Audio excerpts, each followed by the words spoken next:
Hello girls, ഇത് നമ്മുടെ girls ട്രിപ്പിന്റെ രണ്ടാം പാർട്ടാണ്. അപ്പൊ കൊടുങ്ങല്ലൂർ മുസ്ലിസിലൊക്കെ കറങ്ങിയതിന് ശേഷം ഞങ്ങൾ നേരെ പോയത് കോട്ടപ്പുറം കോട്ട കാണാനാണ് കേട്ടോ. അപ്പൊ കോട്ടപ്പുറം കോട്ടയിലേക്ക് ചെറിയൊരു എൻട്രൻസ് ഫീസ് കൊടുത്താൽ മതി, ഒരു 10 രൂപയുള്ളൂ എൻട്രൻസ് ഫീസ്. അപ്പൊ ഞങ്ങൾ 10 രൂപയൊക്കെ എൻട്രൻസ് ഫീസ് കൊടുത്തിട്ട് ഞങ്ങൾ നേരെ കോട്ടപ്പുറം കോട്ടയിൽ കയറി. കോട്ടയൊക്കെ നന്നായി മെയിൻറ്റെയിൻ ചെയ്തിട്ടുണ്ട്. അപ്പോൾ അവിടെ ചെല്ലുമ്പോൾ തന്നെ മെയിൻ അട്രാക്ഷൻ അവിടുത്തെ ഒരു വലിയ മരമാണ് കേട്ടോ.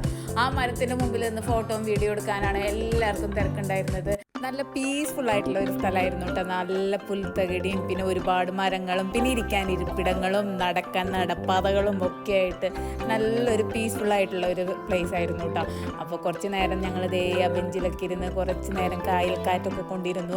ഒരുപാട് ചരിത്രപ്രസിദ്ധമായിട്ടുള്ള ഒരു കോട്ടയാണ് ഇത്. അപ്പോൾ പോർച്ചുഗീസുകാരാണ് ഈ കോട്ട പണി കഴിപ്പിച്ചത്. അതിൻ്റെ ചരിത്രപരമായ കാര്യങ്ങളൊക്കെ അവിടെ എഴുതി വെച്ചിട്ടുണ്ട്. അപ്പോൾ ഞങ്ങൾ കുറച്ച് നേരം അവിടെ സ്പെൻഡ് ചെയ്ത് കഴിഞ്ഞതിന് ശേഷം ഞങ്ങൾ നേരെ അടുത്ത ലൊക്കേഷനിലേക്ക് വിട്ടു. അപ്പോൾ പുളിമിഠായിയും ചെല്ലിക്കും ഒക്കെ അവിടെ നിന്ന് മേടിച്ചിട്ടുണ്ടായി. അവിടെ കുഞ്ഞു കടയുണ്ടായിരുന്നു, അവിടെ നിന്ന് എല്ലാം മേടിച്ച് ഞങ്ങൾ നേരെ ബസ്സിൽ കയറി. പിന്നെ അടുത്ത വീഡിയോ ആയിട്ട് പിന്നെ കാണാം.